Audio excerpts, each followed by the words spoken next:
Voici comment je m'y prends pour modifier l'arrière-plan d'une photo qui a été prise sur un carton gris ou un papier gris d'environ 50% de gris.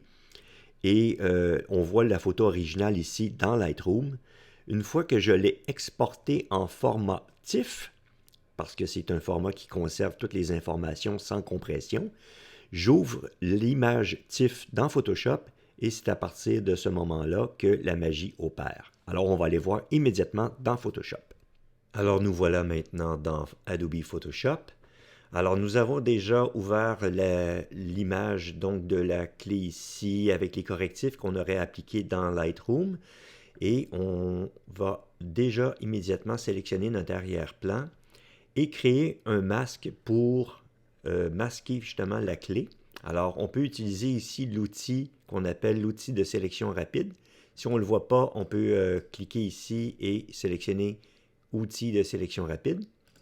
Une fois qu'on a sélectionné l'outil, on commence à faire notre sélection. Alors, on clique dedans l'endroit où ce qu'on veut sélectionner et à l'aide tout simplement des outils, on fait une sélection, on pourrait dire quand même relativement bonne de notre objet.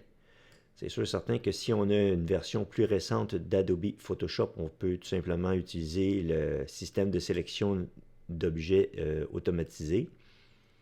Mais là, ici, on y va avec la méthode un peu plus ancienne. Il faut prendre vraiment le temps de faire une bonne sélection. Des fois, Photoshop nous aide, des fois, il nous nuit. Ça dépend un petit peu comment il réagit.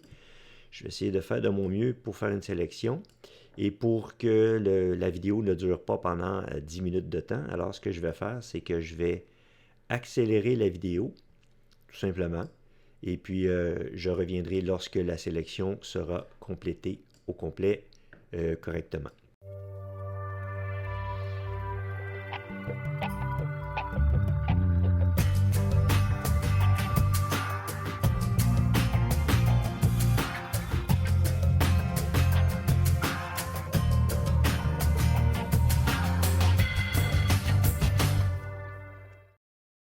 J'ai sélectionné ici l'option sélectionner et masquer. Alors ici, on a l'interface de masquage pour voir un petit peu ce qu'il y en est. On voit ici qu'est-ce que ça donne comme sélection de masquage. C'est très, comment je pourrais dire, c'est pas très bien fait. Évidemment, j'ai pas pris mon temps et puis dans Photoshop, l'outil est peut-être pas le plus sophistiqué. Mais bon, on voit très bien qu'est-ce que ça donne. On va ici sélectionner les contours un petit peu mieux, ça ne marche pas. On va arrondir un peu, est-ce que ça aide un peu? Contour progressif. On va voir si ça aide un peu.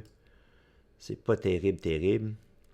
D'une manière ou d'une autre, l'important c'est de faire une sortie ici. Si jamais on ne le voit pas, il faut cliquer sur paramètres de sortie et faire une sortie vers un nouveau masque de fusion qui est ici. OK? Alors, il faut faire masque de fusion et cliquer sur OK. Une fois qu'on a fait notre masque de fusion, on voit ici que la clé, OK, elle a son masque ici et l'arrière-plan maintenant est complètement disparu. Pour le moment, c'est correct. On laisse ça comme ça. Maintenant, il s'agit d'insérer un nouvel arrière-plan et dans ce cas, je vais aller dans Fichier, Importer et incorporer un arrière-plan. Alors, si on en a déjà sur notre disque dur, ça va. Moi, j'en choisis un qui est ici. Je fais importer. Photoshop va me le placer ici comme ceci. Alors, voilà. Je le place par-dessus. Mon arrière-plan comme ceci. OK. Une fois qu'on a l'arrière-plan placé dessus, il faut choisir ici le mode de présentation pour incrustation. En faisant incrustation, on voit automatiquement que Photoshop a remplacé l'arrière-plan, comme ceci. Hop, le voilà. Mais disons que l'intégration n'est pas très belle. La raison pour laquelle c'est comme ça, c'est qu'actuellement, ça utilise le calque, ici, le masque du calque de la clé.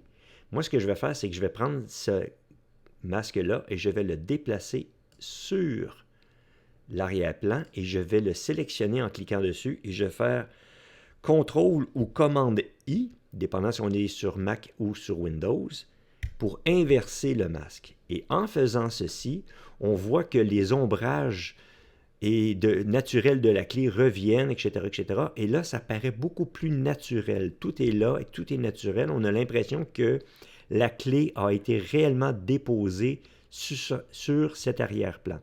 Et pourquoi est-ce qu'on met un masque ici? C'est pour s'assurer que l'arrière-plan ne passe pas par-dessus la clé. En fait, on dit « Hey, arrière-plan, n'embarque pas sur la clé qui est ici, mais affiche la clé qui est là. » OK? Si on veut avoir maintenant, on voit ici qu'il y a comme une espèce de vignette naturelle. Et si on voulait avoir un peu plus foncé ici comme vignette, on pourrait le faire tout simplement en créant un nouveau calque. J'ajoute ici un calque. Je prends un pinceau. Je m'assure que je travaille avec la couleur noire et je vais aller changer ici mon flux. Je vais le mettre très bas. Mon lissage très bas. L'opacité, on peut la laisser de même. Mais ici, ce que je vais faire, je vais m'assurer que la dureté soit très, très basse. Et bon, la taille de mon pinceau, je la garde comme ceci. Et pour le besoin ici de la démonstration, je vais en faire un peu trop foncé. Mais ça donne une idée un petit peu de ce qu'on peut faire. Alors, si je change, mettons, mon flux ici pour à peine 3% et j'en fais juste un petit peu, je viens de rajouter une petite vignette dans le coin. Je peux même l'étirer de chaque côté. Et si on n'est pas satisfait, évidemment, puisqu'on travaille dans un calque séparé, on peut utiliser l'efface. Je vais agrandir la taille de mon efface et recommencer ma vignette en reprenant le pinceau et en refaisant, exemple, ici, un petit travail de vignettage comme ceci. Et on pourrait même, pour le plaisir, juste pour donner un effet encore plus profond, de faire ressortir la clé comme si elle était vraiment entourée d'ombre.